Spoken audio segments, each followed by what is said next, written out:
Fukujiyama. At last. The next Assassin's Creed game is Assassin's Creed Shadows, and it's set in feudal Japan, something fans have been asking for since Altair first yeeted himself into a bale of hay. Our memories. Transporting the series to 16th century Japan, however, brings with it some surprising changes to the Assassin's Creed formula that you might not have seen coming. Check out the 7 most notable.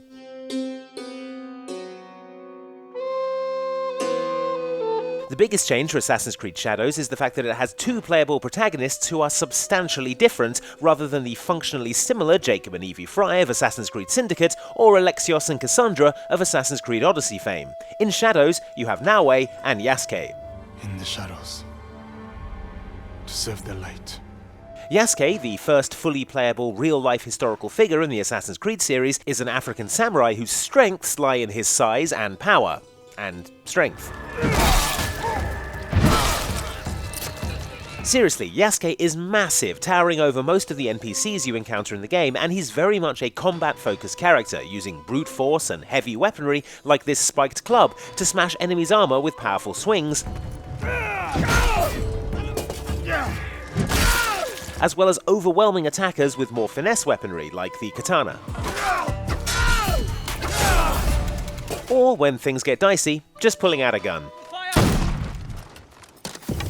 Yasuke's size and heavy armor mean he isn't well suited to stealth, but he is very well suited to taking a much more direct approach to missions, breaking down doors,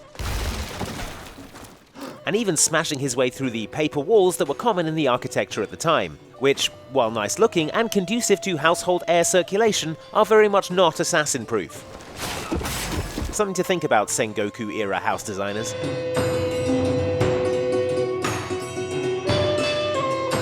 Assassin's Creed Shadows' other playable character is Naoe, who is a different kind of assassin altogether. In stark contrast to Yasuke, Naoe is the smallest assassin in Assassin's Creed history and excels at stealth. She also has a lot more traversal opportunities than her Shadows co-protagonist, having a grappling hook that she can use to swing over walls or quickly ascend to the rooftops.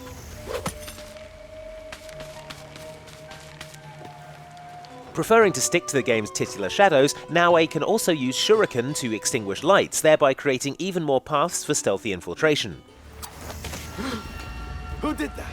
In a first for the Assassin's Creed series, Naoe can crawl, keeping a low profile to make her way through long grass without being seen, or even crawling through water to sneak up on her target, breathing through nature's snorkel, that is, the humble bamboo reed.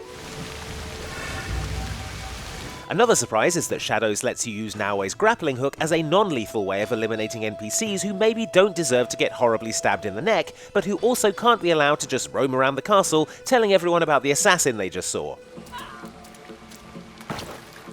A surprise for her as well, I suspect.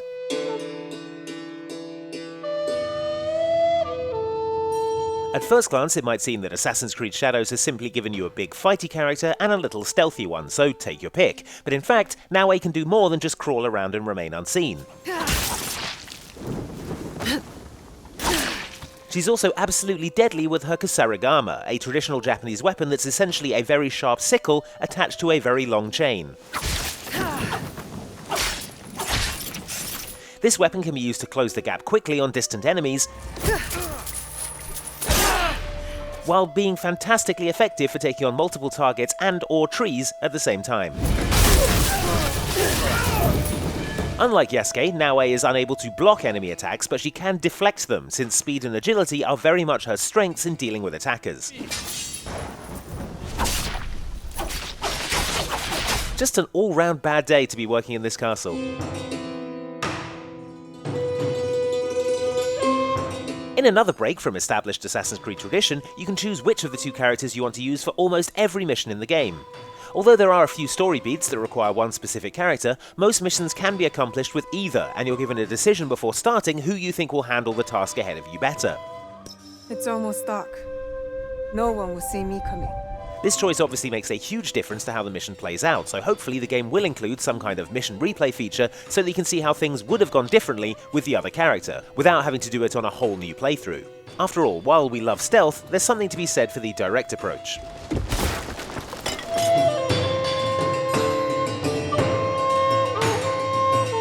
Assassinating your targets looks to be a lot more open-ended in Assassin's Creed Shadows. For a start, missions are non-linear, encouraging you to track your target and gather intel on their routine and whereabouts to give you the best opportunities for your attack. Maybe you'll overhear locals talking about your target throwing his weight around in a certain part of town. I bet they are in the market now, along the main road. A stranger might make good merit, ridding a village of a threat like these men. Or you can use a spy network to feed back information to you about a target's whereabouts. The daimyo. He's there. And once you're inside the castle, staff gossip can help you pinpoint your target's exact location. He'll dig himself a trench with those nightly footsteps. Or a grave. A grave, huh?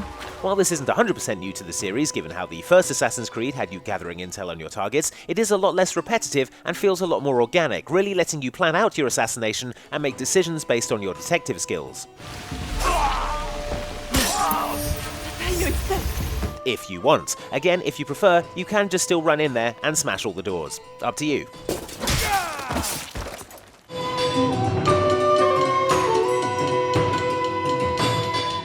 It's unclear at the moment just how much of the series' recent RPG elements remain in Assassin's Creed Shadows. While the game is still described as an RPG, the demo we were recently shown seems to really play down the RPG-ness of it all, looking a lot more like the action stealth Assassin's Creed games of old.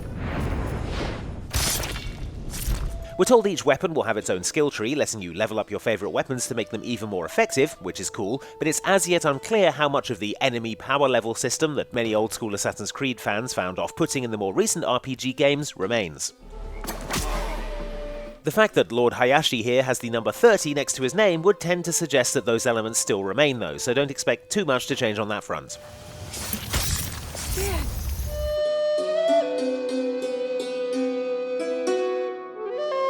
Finally, the weather is set to play an important role in Assassin's Creed Shadows. The game's world progresses through the seasons, with each of them affecting gameplay through things such as wind, rain, and storms, as well as more tangible gameplay benefits such as frozen water you can walk across, icicles you can use to your advantage, and tall grass you can hide in. With the dynamic weather system and the changing seasons and times of day, Assassin's Creed Shadows promises to provide variety to your missions to make them much more replayable, because sneaking into a castle on a clear night is a lot different to striding in the front gate in a storm.